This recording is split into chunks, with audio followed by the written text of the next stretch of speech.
IITയുടെ project ശരിക്കും ആ requirement ഞാൻ കേട്ട ടൈമിൽ എനിക്കിത് അറിയാമായിരുന്നു. ഈ ഒരു പ്രോജക്റ്റ് ശരിക്കും നല്ലൊരു പോസിറ്റീവ് ഇമ്പാക്റ്റ് തന്നെ ഉണ്ടാക്കാൻ പോകുന്നു എന്നുള്ളത് അറിയായിരുന്നു. കുറേ കാരണങ്ങളുണ്ട്. ഒന്നെന്ന് പറഞ്ഞാൽ ക്ലയന്റിന്റെ വലിപ്പമാണ്. ശരിക്കും 27 വർഷത്തെ ഒരു പാരമ്പര്യമുള്ള ഒരു വലിയൊരു ബിസിനസ് ഗ്രൂപ്പിൽ നിന്നും വലിയൊരു പ്രോജക്റ്റ് തന്നെയാണ് ഈ ഒരു ഇൻസ്റ്റിറ്റ്യൂട്ട് ഓഫ് ഓട്ടോമൊബൈൽ ടെക്നോളജി എന്ന് പറഞ്ഞ IIT എന്ന് പറഞ്ഞ ക്ലയന്റ്. നമുക്ക് വളരെ സുപരിചിതമായതും ആയിട്ടുള്ളൊരു ക്ലയൻ്റാണ്. അപ്പോൾ അവരുടെ ഈ റീബ്രാൻഡിങ് പ്രോജക്റ്റിനെ സംബന്ധിച്ചിടത്തോളം കേവലം ഒരു ഡിസൈൻ ചേഞ്ച് മാത്രമല്ല അവർ ആഗ്രഹിച്ചതെന്നുള്ളത് നമുക്ക് ആ റിക്വയർമെൻറ്റ് ക്ലാരിറ്റി ഉണ്ടായിരുന്നു. ഇപ്പോഴത്തെ ഓട്ടോമൊബൈലിൻ്റെ ഇൻഡസ്ട്രിയിലുള്ള ട്രെൻഡിനനുസരിച്ച് ആ ഒരു ഫ്യൂച്ചറിസ്റ്റിക് ഔട്ട്ലുക്ക്, കാരണം അവരുടെ ഈ ഓട്ടോമൊബൈൽ ഇൻഡസ്ട്രീനെ സംബന്ധിച്ചിടത്തോളം ഫാസ്റ്റ് ഇവോൾവിങ് ആണ്.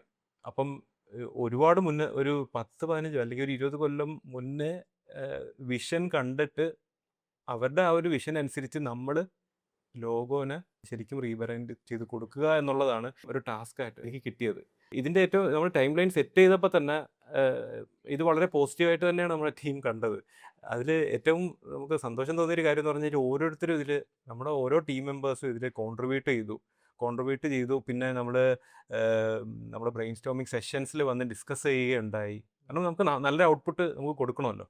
അപ്പോൾ ക്രിയേറ്റീവ് സെറ്റ് എന്ന നിലയ്ക്ക് എനിക്ക് തോന്നുന്നു ഷാഫി സാറ് അതിന് വളരെയധികം ഒരു മുൻകൈ എടുത്തിട്ട് ടീമിനെ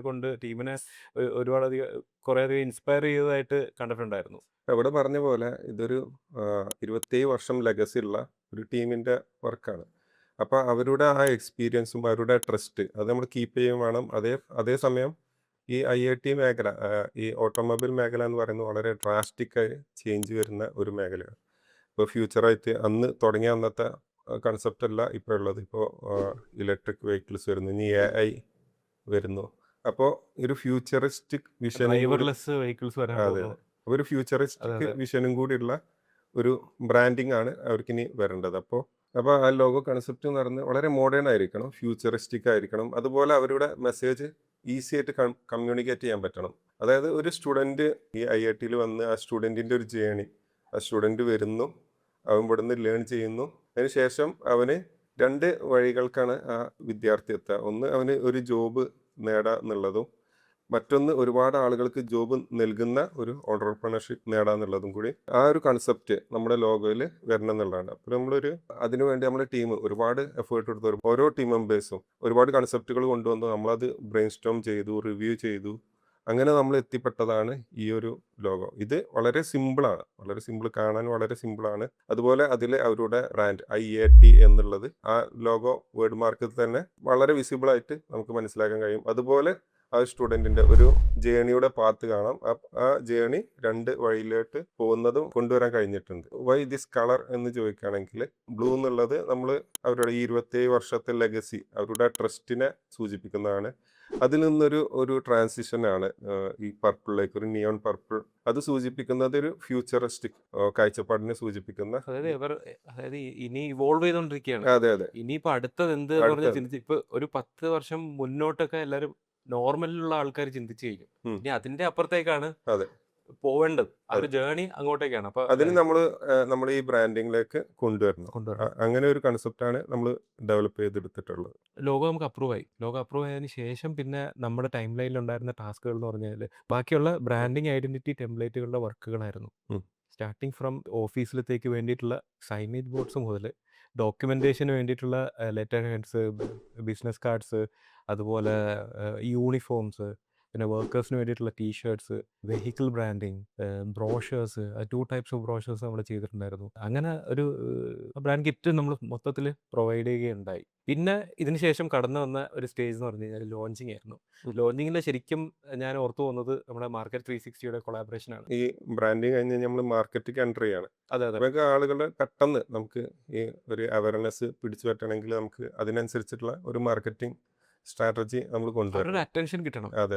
സംതിങ് ഈസ് ചേഞ്ചിങ്. അതെ. ഡെയിലി ഇപ്പം ഈ ചങ്കുട്ടി കോട്ടയ്ക്കലിൽ അവിടെ വന്നു പോകുന്നവർ ഡെയിലി ഇത് കാണുന്നുണ്ട്. അതെ. But something is going to change എന്നുള്ള ആ ഒരു മെസ്സേജ് കൊടുത്തതിന് ശേഷം നമ്മൾ ആ ഒരു കോപ്പിറൈറ്റ് കൊണ്ടുവന്നത് ഹൈവേ. അതെ. ഹൈവേ ആയിട്ട് ബന്ധപ്പെട്ട് പുതിയ ഹൈവേ വരുന്നു എന്ന് പറഞ്ഞിട്ട് അത് ശരിക്കും അതൊരു ബസ്വേർഡ് ആയി അവിടെ. അത് നല്ല റിസൾട്ട് ഉണ്ടാക്കി. ആളുകൾക്ക് ക്യൂരിയോസിറ്റി ഉണ്ടായി, എന്താണ് വരുന്നത് എന്നുള്ള അറിയാനുള്ള ഒരു കൗതുകം ഉണ്ടായി. അതിനുശേഷം നമ്മൾ ഓരോ ടീസേഴ്സ് നമ്മളിങ്ങനെ റിലീസ് ചെയ്തുകൊണ്ടിരുന്നു. അവരുടെ ലോഞ്ചിങ്ങിൻ്റെ ആ ഒരു സമയത്ത് നമ്മൾ ഓരോ കൗണ്ട് ഡൗൺ പോസ്റ്റേഴ്സ് ആയിട്ടും കുറച്ച് ടീസേഴ്സ് ആയിട്ടൊക്കെ നമ്മൾ ഇറക്കി. ഇതിലൊക്കെ നമ്മൾ ആ ഒരു ബ്രാൻഡിങ്, അതിൻ്റെ ഒരു നിയോൺ ഹിന്റ് നമ്മൾ ഹിന്റ് നമ്മൾ അതിൽ കൊണ്ടുവന്നിട്ടുണ്ടായിരുന്നു.